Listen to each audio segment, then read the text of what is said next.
Main road Kothagudem Tallada main రోడ్డుకి సమీపంలో ఉన్న ల్యాండ్ ఇది.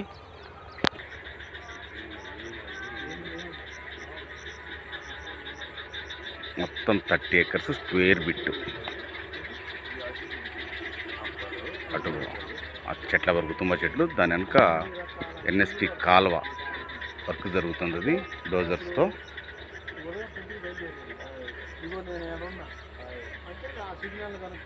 స్క్వేర్ బిట్ అండి ఇది ట్రాన్స్ఫారం.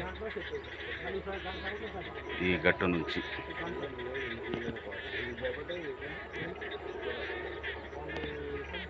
నుంచి మొత్తం 30 acres ఉంది. Square bit Kothagudem Tallada main road కేవలం 150 meters ఉంటుంది. ఇక్కడ నుంచి 40 feet రోడ్డు ఉంది ఇక్కడ వరకు.